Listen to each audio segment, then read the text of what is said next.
Hello. Yes, I would like to speak to the head coach of the LeMoyne Dolphins men's soccer program. Hey Dan, how are you? Good, congratulations. Thank you, boss. Appreciate it. Yeah, great news, and really excited to take this program on going forward. Yeah, this is awesome. I was patiently impatient.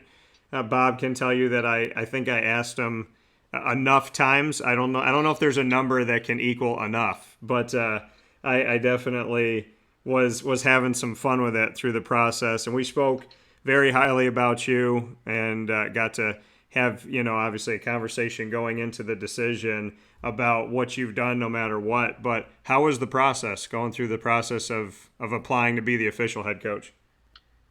So yeah, it was a lengthy process. Probably, I mean, I think it was quick in terms of the committee, doing all their research and getting the right candidates. It felt longer for me because I'm obviously in the job at the moment. So, but it was good. It was a process that kind of tested different things. Had to be prepared just like any game. Had to be prepared for the interview, the couple of interviews that I had. Meeting different types of people on campus. So yeah, it was a tricky process, but I think one that's going to make me stronger going forward, and I'm better for it, and I'm glad looking back at now what I had to do. I'm really grateful for the opportunity that's been provided from Bob, and then also the committee.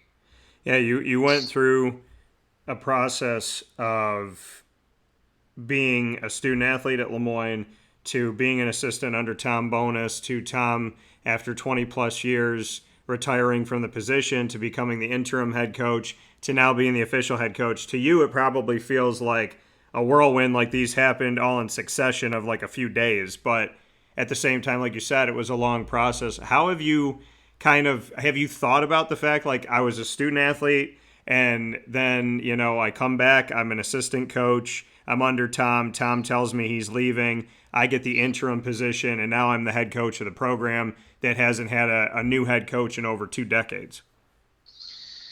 Yeah, I suppose it's been obviously first and foremost the program means a lot to me. I think that's really important. I think me being a player here, me being an alum, and then obviously getting my degree from here and also my master's degree.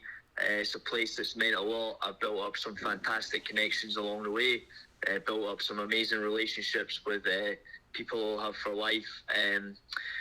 In terms of me being, I don't really, I just look at my, I've got to just come in and do my job. I don't really look at all the sacrifices and stuff that I've done to put myself in this position. Yeah. I kind of just look at it. I've got work to do, and I've now, I think as I said to you before, I think I had 5 or 10 minutes of real happiness, and then it hit me that I've got a lot of work to do. But I think everyone around me is probably more happy for me than myself, because I'm in the job and I've got work to do, and I've got to provide everything I possibly can to build a strong program for the future. So obviously delighted, but again, I've been in this job for since August time, so nothing really changes from a day-to-day perspective, just because my role is kind of now more permanent. Yeah, when we look at the fact that Bob Beretta, the AD at LeMoyne, as well as the committee, they made this decision for you. Before this decision came through, I was on campus and I saw a bunch of your student athletes outside just practicing passing and doing different drills together. What does that mean to you that as they were waiting to hear who their new head coach was going to be, if it was going to be you, if it was going to be somebody else, that they were outside training? I think it just is a testament to what boys and what type of characters that we're trying to bring here. We want to bring guys that want to consistently get better, and I think the culture's the most important thing for us. So, before we recruit players, we look at them being a good person first, and then, obviously the player comes second. I think that's incredibly important. But I think the boys handled themselves fantastically well over the last month or so. I don't think it would have been an easy for them to go through, just the uncertainty, not knowing what was going to happen, not knowing if it was going to be a new voice in place or someone they already knew. So I think there was a bit of uncertainty with that, I'm sure. But just like me, I would think I was in a similar position to them. So I really, empathize with how they were feeling, and again, I'm delighted to take it forward. And I think whatever happened, I just wanted the best for those boys, because they're such a fantastic group, and I'm delighted and grateful that I'm the one that gets to help them out in their future journey going forward. Their reaction when Bob said, "Here's the new head coach," and you walked through the door. Bring me into that moment. Well, what you guys didn't know in the video is I slipped them all a $10 bill to make sure they cheer for me. So I think that's why they did that. No, in all seriousness, no, it's it was a nice touch. I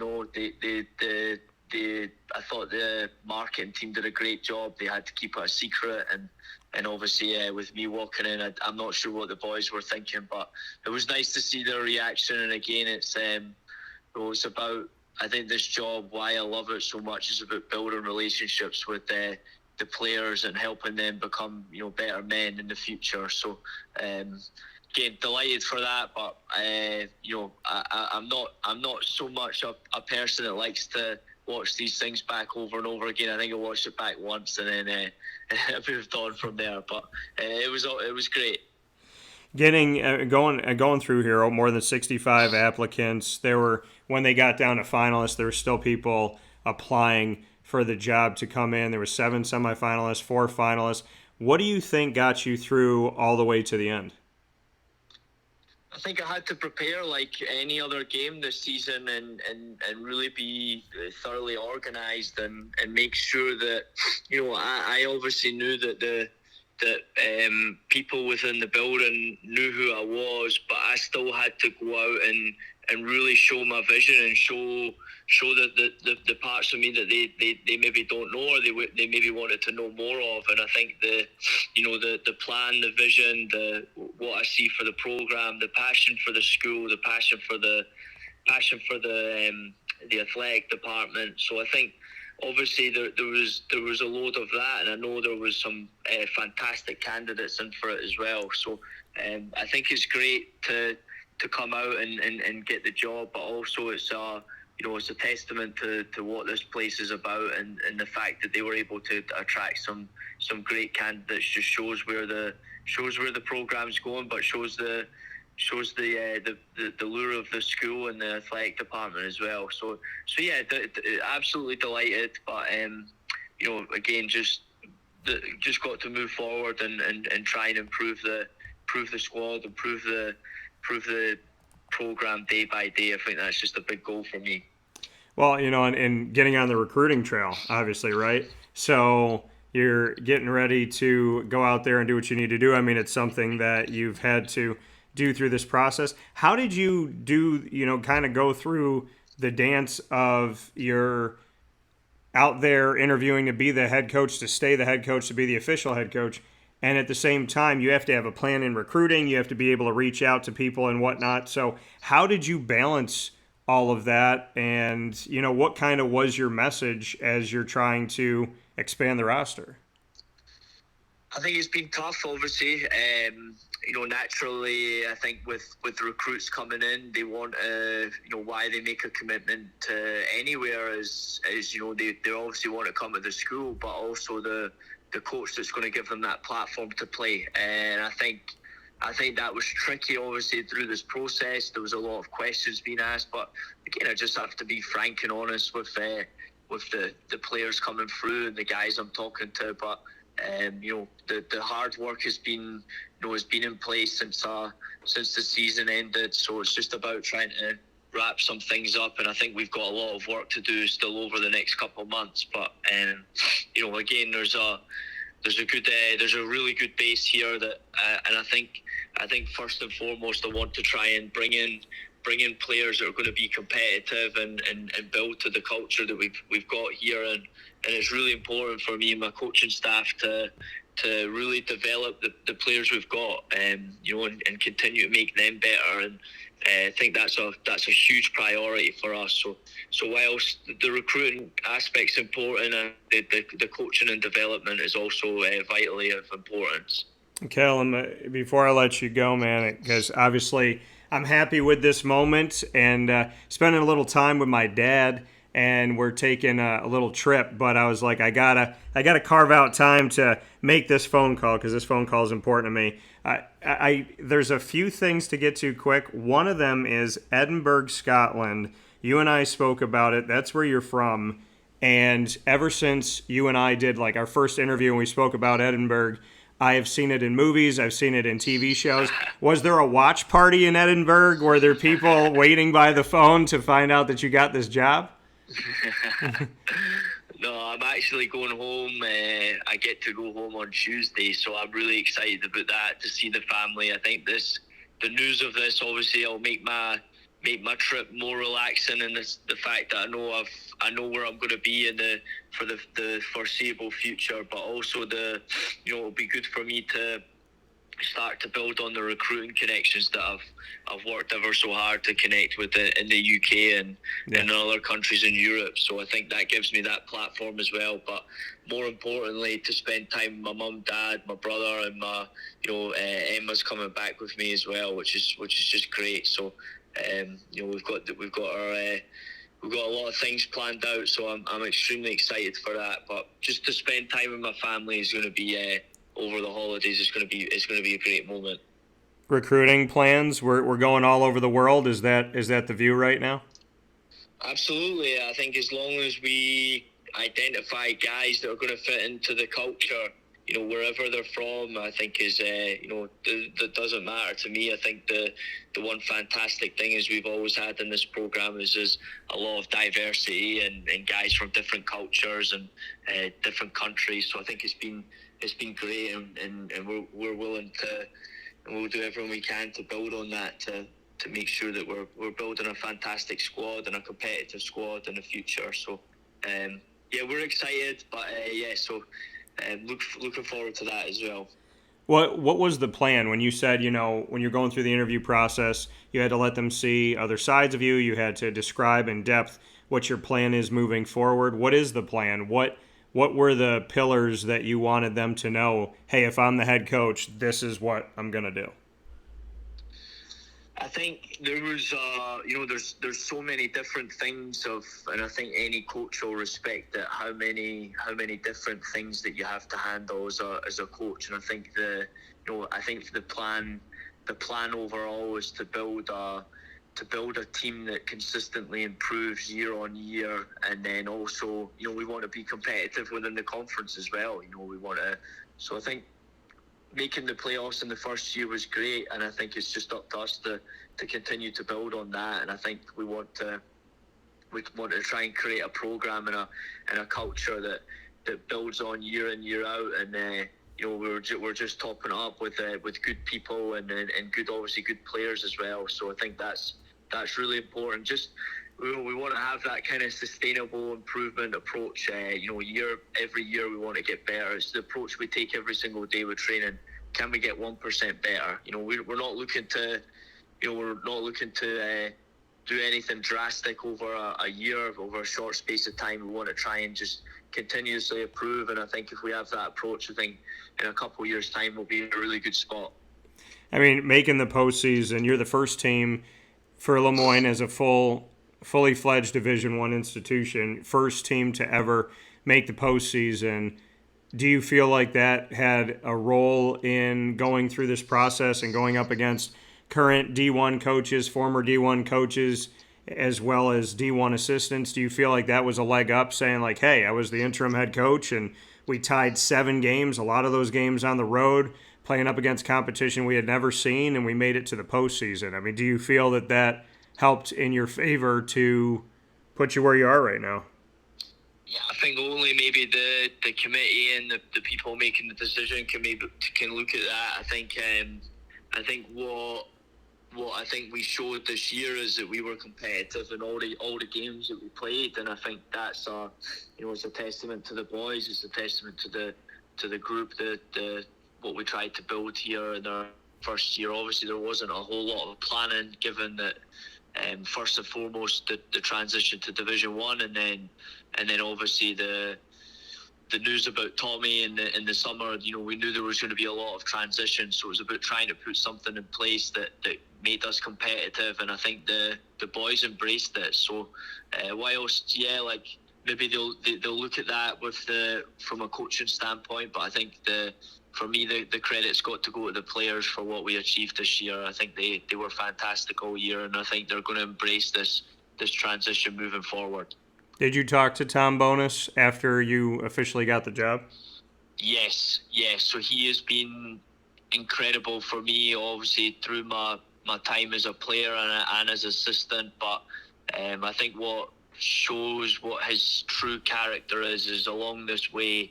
He's been the first on the phone nearly after every single game, and coming to support the team. Every home game that we had. Obviously, we didn't have a whole lot, but it's just been incredible. So I think he's really helped me along the way. He's given me so much support. I think he's probably happy to see that his legacy gets to be built on from an alumni, and I think that's it's just. I think it just kind of shows what this program's about. We want to try and create moments for people that that make them fall in love with the program, so they have something for the rest of their life. They feel a part of it. They feel attached. And I think for going back to Tom, he's been the biggest supporter of mine, and I think that's a true testament to what type of person that he is. So he's delighted. I've talked to him a couple of times, and I'm actually going to meet him. I'm going to meet him soon as well to go out for a couple of bit of food, but a couple of beers as well, because we haven't had the chance to really sit down and do that since his retirement. So, did you? How'd you get the news? Who did Bob call you? What did he come? I got a text. Okay. And to tell me to come into his office, and again, I think especially with me, I knew that either decision was going to be face to face. So I think, given that I'm here, I think I understood that walking into that office, it's going to be the news I want to hear, the news that I was dreading. So I think stepped into the office, and yeah, he him in HR filled me with the news, and obviously it was an emotional moment. I think I kind of blacked out a little bit. I think at the time, just again, it's been an overwhelming couple of weeks. So it's the whole process, and obviously it's not been.